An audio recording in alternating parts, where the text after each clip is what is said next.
Doctor గారు, చాలా మంది కోవిడ్ వచ్చినప్పుడు చాలా భయాందోళనకు గురయ్యారు. చాలా మంది ప్రాణాలు కూడా కోల్పోవడం జరిగింది.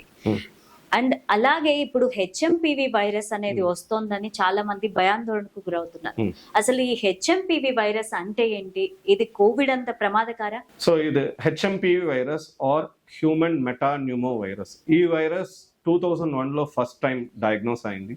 దాని తర్వాత ఈ వైరస్ నుంచి అవుట్ బ్రేక్స్ కూడా చాలా వరకు రిపోర్ట్ అయింది. అట్లా కాదు ఇది ఫస్ట్ టైమే ఈ వైరస్ నుంచి లంగ్ ఇన్ఫెక్షన్స్ వస్తుందంటే అట్లా కాదు.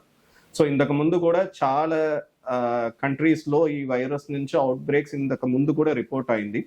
సో ఈ వైరస్ కొత్త వైరస్ కాదు, 2001 నుంచి సర్క్యులేషన్ లో ఉంది. అవుట్ బ్రేక్స్ అంటే మధ్య మధ్యలో వస్తుంది. బట్ ఈ వైరస్ గురించి మన భయపడ ప్రకారం అట్లా కొత్త సివియారిటీ లేదంటే కొత్త ప్రకారం ఉంటుందంటే అది ఫాల్స్ ఇన్ఫర్మేషన్ అండి.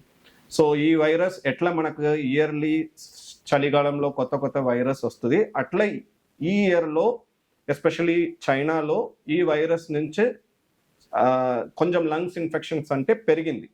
బట్ కోవిడ్ ప్రకారం కొత్త వైరస్ లేదంటే కొత్త సివియర్గా ఉంది అట్లా అంటే ఆ ఇన్ఫర్మేషన్స్ అన్నీ ఫాల్స్.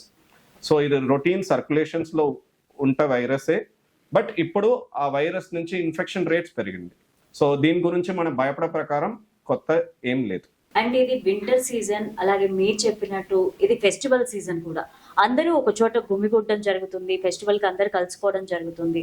ఇలాంటప్పుడు ఈ వైరస్ ఎక్కువ సోకే అవకాశం ఉందంటారా? ఎలాంటి జాగ్రత్తలు తీసుకోవాలి? సో డెఫినెట్ గా ఏదైనా వైరల్ ఇన్ఫెక్షన్ ఉంటే క్రౌడెడ్ ప్లేసెస్ లో స్ప్రెడ్ అవడం కెపాసిటీ అంటే ఎక్కువ ఉంటుంది. This is what we refer to as an infectivity rate. Infectivity rate అంటే ఒకవేళ నాకు ఇన్ఫెక్షన్ ఉంటే నా నుంచి ఎన్ని పర్సన్స్ లో ఈ వైరస్ స్ప్రెడ్ అవడం ఛాన్సెస్ ఉంటే ఆ ప్రకారం ఒక్కొక్క వైరస్ గా వేరు వేరు ఇన్ఫెక్టివిటీ రేట్స్ అంటే ఉంటుంది.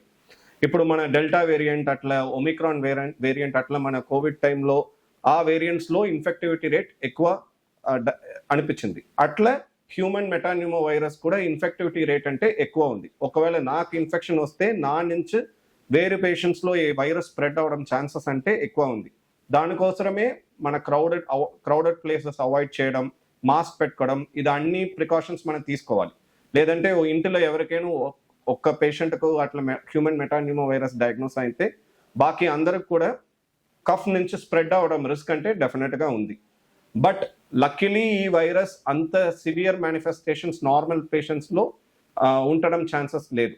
ఓన్లీ ఎవరికైనా డయాబెటిస్ ప్రాబ్లం ఉంటే లేదంటే అన్కంట్రోల్డ్ స్టిరాయిడ్ మెడిసిన్స్లో ఉంటే అట్లా వాళ్ళ ఇమ్యూనో కాంప్రమైజ్ పేషెంట్స్లే ఈ వైరస్ నుంచి సివియర్ డ్యామేజెస్ రావచ్చు. సో నార్మల్గా మన నార్మల్ హెల్తీ యంగ్ అడల్ట్స్లో లేదంటే హెల్తీ పేషెంట్స్లో ఈ వైరస్ నుంచి సివియర్ ఇన్ఫెక్షన్స్ రావడం ఛాన్సెస్ అంటే చాలా చాలా తక్కువ ఉంది.